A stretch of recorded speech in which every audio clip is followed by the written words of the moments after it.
I was born and raised in Venezuela. I have a Cuban mother, a Spanish father. I went to Miami in '96 when I was 12, and then did middle school, high school, college there, and then I came out to LA, and I've been in LA 18 years. Um, Film was always a big part of my life. My mom was a dancer, a semi-professional dancer, and my dad always had a Betamax on his shoulder. So back in the day, he would go to these adventures in Venezuela, Canaima, Roraima, the Andes with his Betamax, and he would come back with all these stories, these adventures, and he would edit them. He had like titles and music, and he would, do hand drawings and then shoot that and then do the intro like that, and then he would present us, myself, my mom, and all the friends, the 1 hour, an hour and a half adventure that they had, and they were laughing the whole time. And when they got flat tires, when they got like the cars into the rivers, etc. So it was to me, it was like, wow, like an adventure, and I want to be a part of that adventure, right? So that was a big influence, and then we loved movies and we loved television, so they always took me to the cinema. And there's movies that I knew that I love cinema when there's certain movies that even as a teenager changed me completely. I went into the movie a 14-year-old boy and I came out of there a man.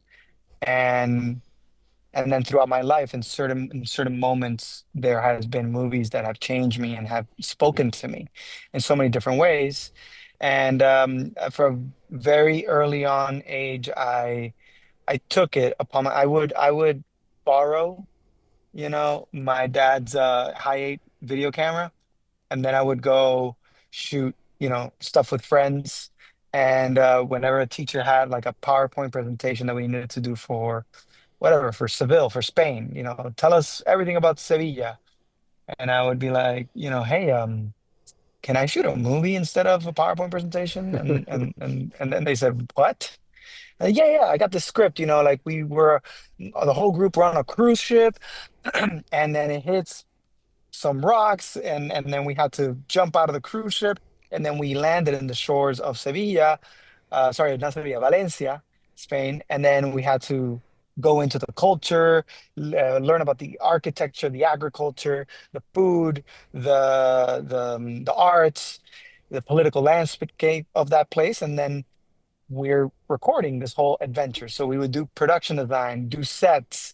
I would do things that I didn't realize was film. There was no teacher teaching me these things. There was no YouTube, no Instagram in those days. But I was doing production design. I was doing composition. I was telling my friends how to act and directing without knowing that that's what I was doing.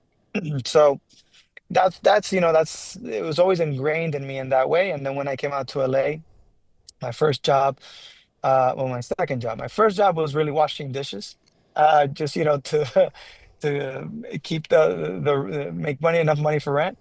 And then my second job, about 4 months in, was as a cameraman for National Geographic. And then I did that for about a year and a half, and then I was a post producer, sorry, post coordinator first for Warner Brothers for television. And that taught me, well, while the Nat Geo thing taught me how to throw myself off the mountain with a camera, the Warner Brothers TV stuff taught me how to finish a product at a high quality and a high level.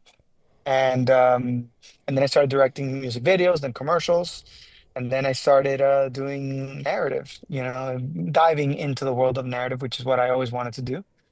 Longer story of how I came to do that specifically, but that's pretty much it. I did a couple shorts, and then I did a shadow.